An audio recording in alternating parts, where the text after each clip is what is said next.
एक 15 साल का भाई अपने पापा से बोला, पापा, दीदी के होने वाले ससुर और सास कल आ रहे हैं।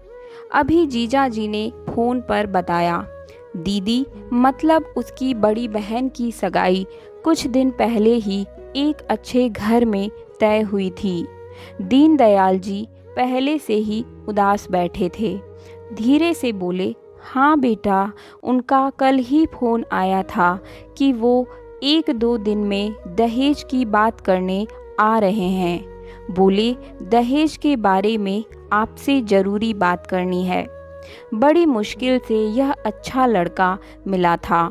कल को उनकी दहेज की मांग इतनी ज़्यादा हो कि मैं पूरी नहीं कर पाया तो।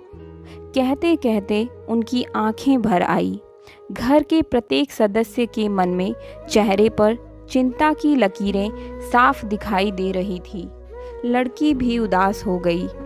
खैर, अगले दिन समधी समधिन आए। उनकी खूब आवभगत की गई। कुछ देर बैठने के बाद लड़के के पिता ने लड़की के पिता से कहा, दीनदयाल जी, अब काम की बात की जाए। दीनदयाल जी की धड़कन बढ़ गई।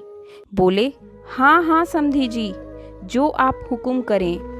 लड़के के पिता ने धीरे से अपनी कुर्सी दीनदयाल जी की ओर खिसकाई और उनके कान में बोले, दीनदयाल जी, मुझे दहेज के बारे में बात करनी है।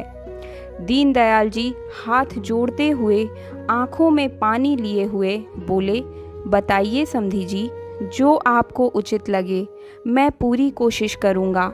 समधी जी ने धीरे से दीनदयाल जी का हाथ अपने हाथों में दबाते हुए बस इतना ही कहा, आप कन्यादान में कुछ भी देंगे या ना भी देंगे, थोड़ा देंगे या ज़्यादा देंगे, मुझे सब स्वीकार है, पर कर्ज लेकर आप 1 रुपया भी दहेज मत देना, वो मुझे स्वीकार नहीं।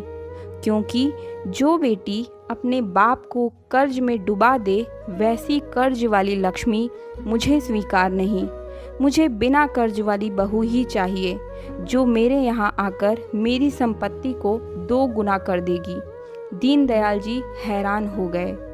उनसे गले मिलकर बोले, समधी जी, बिल्कुल ऐसा ही होगा।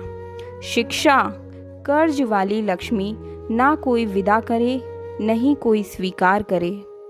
इसी तरह की प्रेरणादायी कहानियाँ सुनने के लिए हमारे चैनल को सब्सक्राइब करें।